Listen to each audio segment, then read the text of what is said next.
Mayiga bwandibanga bumukeeredde ekiwandiiko kye yawandiika ng'akiwandiikira omukulembeze w'ekibiina kya National Unity Platform Robert Kyagulanyi Ssentamu kyandibanga kimuzaalidde leenya eri eggwanga.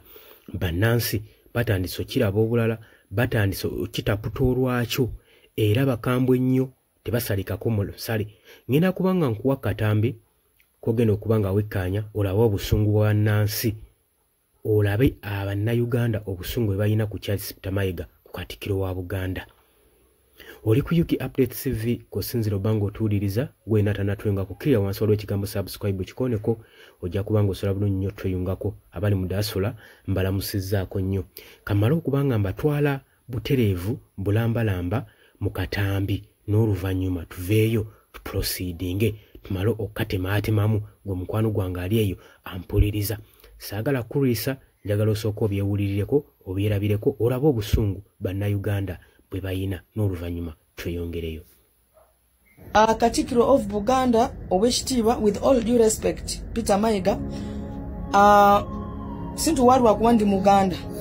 Naye if at all what Kyagulanyi did is what you term as a disgrace to your kingdom, then you are the most tribalic leader I have ever seen and that Uganda has ever had. I never wanted to bring my attention to this, but when I saw this letter, and if at all it came from you, I don't even know who gave you that position. Indeed, and I'm speaking with authority given to me by the people I represent. I belong to the people and I represent the people. If he is to preach the gospel of change and he has to preach the message of reconciliation, must it be within Buganda Kingdom? You guys have been telling him to unite with the Mpuga, to unite with the so and so. He is not supposed to divide the people. If you mean people, in Uganda, how many tribes do we have? Era what Kyagulanyi did, it has added credit into Kyagulanyi. Not you, not any Muganda. Era wezi wanti mumukoye, you are tired of him.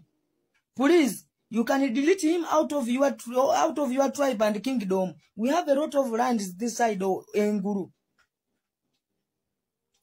If we are to speak the truth, okay, you are going in a tribal way. Can we go religious way? Who burnt the matters? Katikkiro, who burnt the matters? Nzo Wakatulishi, I'm the one asking. When slave trade was in this country that they were selling it, Ugandans, tying people in chain, who was a leader by then? Who was selling people? Was it Obote? Was it Museveni? Was it Amini? Was it Benedicto Chiwanuka? Katikkiro, let the sleeping dog lie. Let the sleeping dog lie, I repeat. And I wonder, you who are supposed even to stand to utilize the space that you're occupying to advocate for the rights of Baganda. You are dividing people. I've been watching you people there in Buganda. Whatever thing you're doing, you are being used as a tool of operation. You even the leaders. Let me ask you, bringing back your kingship, and they make it silence. They make it silent. It does not count anywhere. They take away your land. They abduct your children. Maybe not, let me not say maybe your children. And they abduct the children of Buganda. And they kill the children of Buganda. With someone who removed the kingship and left your land, left your children to be free, left your Kabaka to be free, who has done worse? Magezi matono nyo. And Katikkiro, when did you even start having a price tag on you?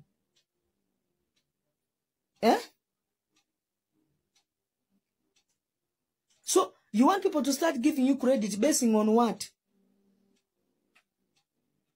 That a leader who's promoting division cut.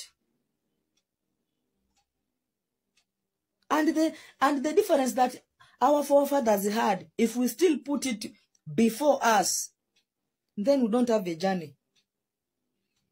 If at all you are the one who documented this letter, I'm so disappointed. So disappointed.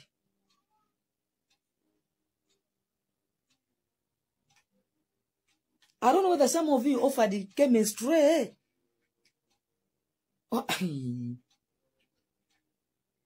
So how has it disgraced your kingdom? Can someone explain it to me? Be it in the comment section. Okay, mwaba NRM who are being paid to promote this diversion. How has it disgraced your kingdom? Has it changed the Ngarabi, which is at Megundi? Eh? If you people don't open your eyes, if you don't open your eyes, and who has told you people, the leaders of Buganda, that advocating for the rights of your people, you must be in opposition only? Your Kabaka is in captivity to the extent of, even if he falls sick, you must first, again, seek permission from the ruling government. And they even have the audacity to say no. And you talk of what?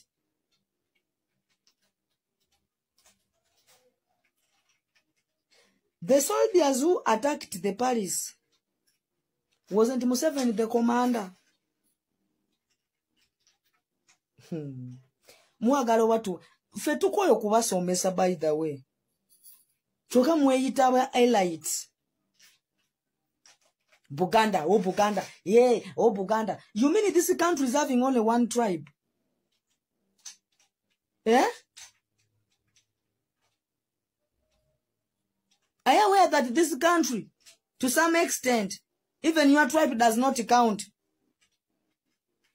Are you aware?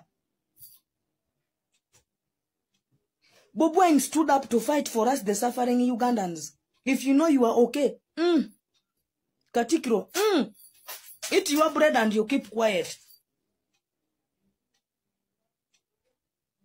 For him standing and start fighting for the people of Awenguru is far much different from you, who's a Katikiro. What have you said that is affecting the Karamojas? Have you ever put your concern on what is happening in Tororo, Mbale, Malaba, Kotido, Yumbe, Pader, Karamoja, Nebi, Aleptong, Buteleja, Busia, Manafambare? Have you ever? If your own children, well, yingira mubi siaga, atene muba ita ne muba kwata kungaro. You call yourself a leader. Be compromised, Siganye, but chill, keep it quiet, because people have a lot of things that is paining them. Busimani temuba yu, bakaba fechitiba, temuba simanya wa kingdom chitiba. Remove Bobi Wine from your kingdom. We are ready to welcome him. I can even give him my name. Let him live for Simani Kyagulanyi Ssentamu. Let him take my name.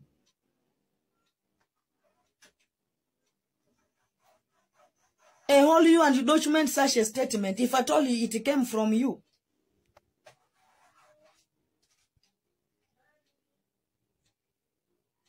Look at these people. And if we decided to strike, can you people even strike him?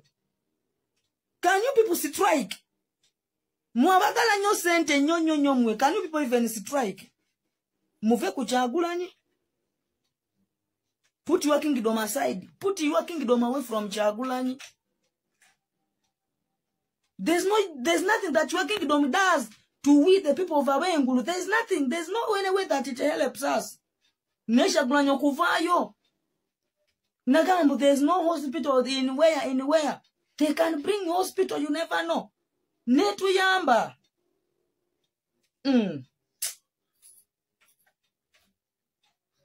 But I don't know when did you people become too useless and cheap to this extent. Wakati wani ya kuwagambo wandikayo barua.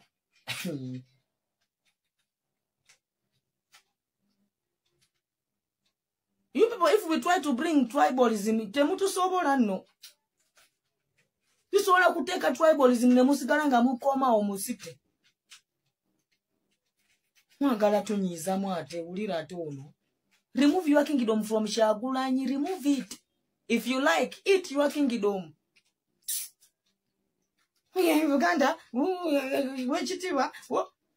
we put Buganda as a kingdom in a plate to eat? Do you people put Buganda as a kingdom in a plate to eat? If people are sick, do you bring Buganda as a kingdom to give to treat them? Temu tuletera munyo ateka, temu chisusa namwe. Kyagulanyi mumuveko. Mulye sente zamwe musirike. He's helping some of us who are not even in Baganda. But disgrace your kingdom. Wachi nkuteredeka akatambi ako kulisizaayo nnyo mu katambi buli kimu okiwulidde wabula ngenda kubanga nzivunulamu ebitonotono ebiyinza okubanga bikaluubirira kubanga nga obimanyi ebyensi byangu. Wetuba tutunuulidde ku kiwandiiko ekyafulumisiddwa Katikkiro Charles Peter Mayiga kabaka Katikkiro wa Buganda kikulaga effutwa oba kyabadde ng'ekyagala omukubirawo paasi okusikayo kye yayagala edda okukola kubanga kigambibwa nti Charles Peter Mayiga yalina political ambition ze nga Robert Kyagulanyi Ssentamu tannajja. Njagala okitegeere nti no Robert Kyagulanyi Ssentamu y'empiki gye bataabala mu muzannyo guno era beebuuza gye yava ne gye yayitira tebaagibala mu mpiki zonna zonna ezaali ku board tebaagibala. Kakati ate bwe yajja empiki eno n'etutumuka nnyo oba okitegeera kati mu kututumuka ennyo bano abalala abaali ku mmeeza balaba nga Robert Kyagulanyi Ssentamu yababbira show yabajjako political ambition zaabwe balaba nga tebakyalina kyakwogera kubanga luli eri tukiriza obagaana omuntu mu Buganda muno yali asinga okusanyukirwa ennyo yali kabaka ng'omulala wajja yali Charles Peter Mayiga Katikkiro wa Buganda ne kati muntu ky'omulala aliwo gwe naawe mbuulira Robert Kyagulanyi Ssentamu kati njagala olaba obukyayi gye buva lwaki Obuganda twandigambye nti no bwe bulwanyisa Robert Kyagulanyi Ssentamu omuganda wawu naye twandirowooza nti no Buganda nenga zino just personal interest ekyo kye njagala mumanyi Obuganda si bwe bulwanyisa Robert Kyagulanyi Ssentamu wabula mulimu personal interest.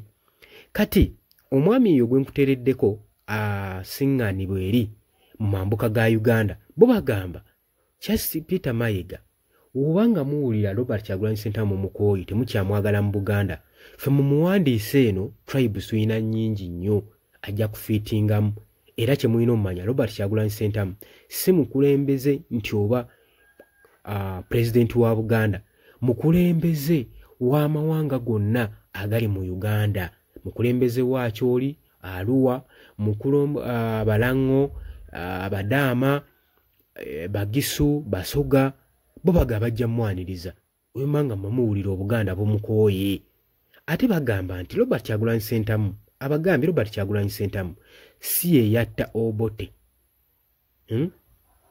ebintu ebyayita tubireke biyite tuleme kutambuliza mu bulamu bwaffe obwensi eno mu byayita.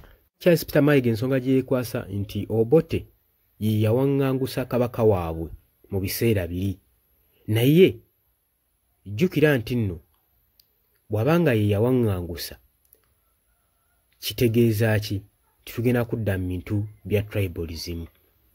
Kati ate we tunadda mu bya religion mu by'eddiini ojja kulabira ddala nga Charles Peter Mayiga mukyamu era omwana agenzi n'abakuba point n'abagamba nti nno wano wa slave trade oba okutwala abaddu okukusa abaddu mirembe giri bw'atandikira ano mu Buganda bakulembeza abaaliwo be beenyigira mu kikolwa kino eky'okutunda bannayuganda okubatwala nga abaddu kati n'amawanga ago gaveeyo gateeka obukyayi ku Buganda n'abakulembeze abaliwo mu biseera ebyo abeenyigira mu bikolwa eby'okutwala abaddu bannansi.